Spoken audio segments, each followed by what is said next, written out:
Un appel à la guérison divine. As-tu déjà ressenti ce moment où la douleur semblait insurmontable? Ce moment où le corps, affaibli par la maladie, cherche un souffle de soulagement? Imagine maintenant que ce soulagement est plus proche que tu ne le penses.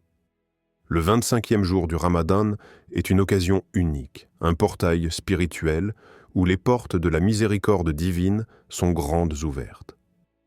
Allah nous a offert des remèdes spirituels inestimables. Mais savons-nous les utiliser? Et quand je suis malade, c'est lui qui me guérit. Sourate Ash-Shu'ara 26-80. Section 1. L'histoire d'un homme au seuil du désespoir. La nuit tombait lentement sur la ville, enveloppant Khalid d'une obscurité aussi profonde que son propre cœur. Assis seul, le regard perdu à travers la fenêtre poussiéreuse, il sentait le poids du monde écraser son âme. Son corps, affaibli par la maladie, était devenu une prison. Chaque souffle était une lutte, chaque pas une épreuve. Il avait tout essayé. Médecins, remèdes, prières murmurées entre deux sanglots. Mais rien ne changeait. L'espoir s'amenuisait et le doute rongeait son cœur. Un jour, alors qu'il errait sans but dans le marché, un vieil homme à la barbe blanche et aux yeux emplis de sagesse l'interpella doucement. « Mon fils, pourquoi portes-tu un fardeau que tu refuses d'abandonner entre les mains de ton Seigneur ?» Khalid fronça les sourcils. « J'ai tout tenté, tout, sauf ce qui semble impossible. » Le sage hocha la tête avec un sourire bienveillant. « As-tu essayé de te tourner sincèrement vers la parole d'Allah, non avec les lèvres, mais avec le cœur ?» Ces mots résonnèrent en lui comme un écho lointain. Il était croyant, oui. Mais avait-il vraiment cru en la puissance de la guérison divine? Ce soir-là, pour la première fois, Khalid ouvrit le Coran avec un cœur dépouillé de doute. Il ne lisait pas simplement les mots. Il les buvait, les laissait pénétrer chaque parcelle de son être. Il invoquait son Seigneur, non plus en désespoir de cause, mais en certitude absolue que lui seul détenait la clé de sa guérison. Les jours passèrent et quelque chose changea. Ce n'était pas d'abord son corps, mais son âme. La paix s'installa là où il n'y avait que tourment. La foi s'éleva là où le doute régnait, et peu à peu, la douleur s'estompa, la maladie s'affaiblit jusqu'à disparaître complètement. Khalid venait de vivre un miracle. Combien d'entre nous doutent encore du pouvoir de la parole divine? Nous cherchons 1000 solutions humaines avant de nous rappeler que la source de toute guérison vient d'en haut. Ainsi, Allah nous rappelle. Nous faisons descendre du Coran ce qui est une guérison et une miséricorde pour les croyants. Sourate Al-Isra 17, 82. Section 2. Le pouvoir caché des invocations. Les mots ont une force que nous sous-estimons. Certains blessent, d'autres guérissent. Mais il existe des paroles qui dépassent l'entendement humain. Des mots imprégnés d'une lumière divine, capables d'ouvrir des portes là où tout semble fermé. L'invocation, ce simple acte, souvent récité sans attention, est pourtant l'arme la plus puissante du croyant. Pourtant, combien de fois prononçons-nous des supplications sans en ressentir la profondeur?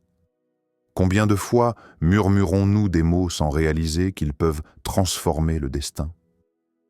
Le prophète Muhammad, paix et bénédiction sur lui, nous a enseigné une invocation qui porte en elle une force incommensurable. Allahumma rabban nas adhibil ba's. Arfi anta arshafi, la shifa'a illa shifa'uk, shifa'an la yughadiru sagama. Ô Allah, Seigneur des hommes, ôte le mal, guéris, car tu es le guérisseur. Il n'y a de guérison que la tienne, une guérison qui ne laisse aucune trace de maladie. Imagine.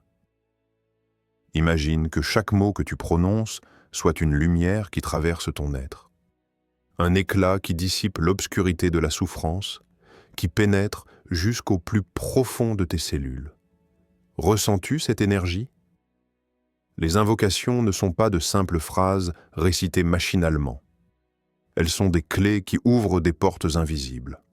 Mais encore faut-il les prononcer avec conviction, avec cette certitude absolue que lorsque tu lèves les mains vers ton Seigneur, il est là. Il écoute, il répond. Il y a ceux qui invoquent avec le doute dans le cœur, et il y a ceux qui invoquent avec une foi inébranlable. À ton avis, lequel verra sa prière s'exaucer? Ainsi, Allah nous le rappelle, « Invoquez-moi, je vous exaucerai ». Sourate Ghafir 40-60. Peut-être as-tu prié sans réponse apparente?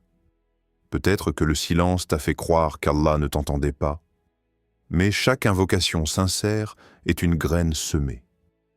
Et Allah sait quand il est temps pour elle de fleurir. Section 3. La guérison par la gratitude et la patience. Pourquoi certains guérissent rapidement tandis que d'autres endurent la douleur pendant des années? Pourquoi, malgré des prières répétées, certaines maladies semblent persister? Nous oublions parfois que la souffrance n'est pas un abandon d'Allah, mais une invitation. Une invitation à revenir à lui, à purifier nos cœurs, à nous rapprocher du but ultime, la proximité d'Allah. La maladie est un test, oui, mais un test imprégné de sagesse. Regarde l'histoire du prophète Ayoub, à lui la paix. Un homme comblé, entouré de richesses, de famille, de santé. Puis un jour, tout s'effondre. La maladie le ronge, l'isolement le consume, la douleur devient son quotidien. Pourtant, jamais il ne se plaint, jamais il ne doute de son Seigneur. Dans son épreuve, il trouve une force que beaucoup d'entre nous peinent à atteindre, la patience. Il ne demande pas pourquoi. Il ne remet pas en question la volonté divine. Il continue d'invoquer, de croire, d'espérer. Et un jour, Allah lui répond, et nous l'avons exaucé. Nous lui avons enlevé le mal dont il souffrait. Sourate Al-Anbiya 21-84. Mais Allah ne s'est pas contenté de le guérir. Il lui a rendu bien plus que ce qu'il avait perdu. C'est ainsi qu'Allah agit. Parfois, il ne te donne pas ce que tu demandes immédiatement, mais il t'offre quelque chose d'infiniment plus grand au moment où ton cœur est prêt à le recevoir. Alors, que fais-tu dans l'attente de ta guérison? Te plains-tu? Te révoltes-tu? Ou bien t'accroches-tu à la patience et à la gratitude, sachant qu'Allah ne laisse jamais un cœur sincère sans réponse? La douleur a un secret. Elle élève ceux qui l'endurent avec foi.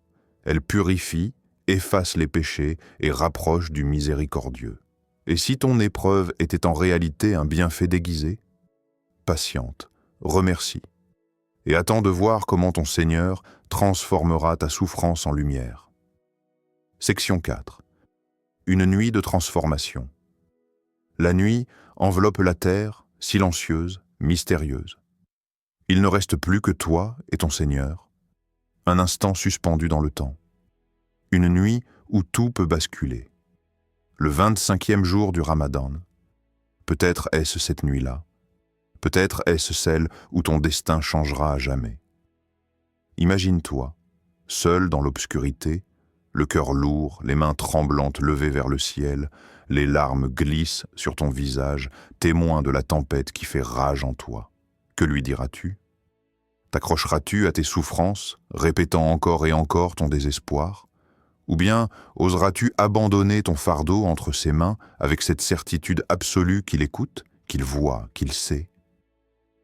Certains attendent le dernier instant pour supplier Allah, comme des naufragés cherchant désespérément un rivage quand les vagues les engloutissent.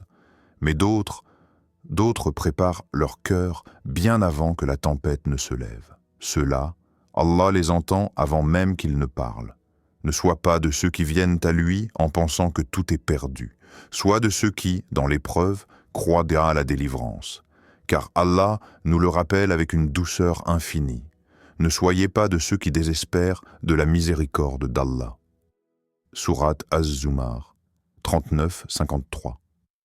Il n'y a pas d'obstacle trop grand, pas de douleur trop profonde, pas de maladie trop ancrée. Quand Allah décrète la guérison, elle descend comme une lumière fendant l'obscurité.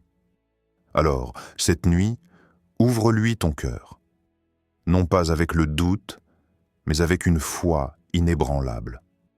Peut-être qu'au moment où tu penseras que rien ne change, Ce sera justement l'instant où tout se transformera. Passe à l'action. Il ne suffit pas d'écouter ces paroles.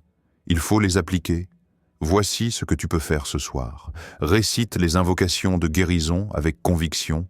Prie avec sincérité et confiance. Fais des actes de charité, car la sadaqa éteint les calamites. Demande pardon à Allah, car parfois, la maladie est une purification. Allah nous entend. Il voit nos souffrances. Il sait ce que nous endurons. Ce 25e jour du Ramadan, fais confiance à sa promesse et observe comment il transforme ta douleur en un miracle de guérison. Écoute, applique et témoigne de sa puissance. Qu'Allah te guide et te guérisse. Amin.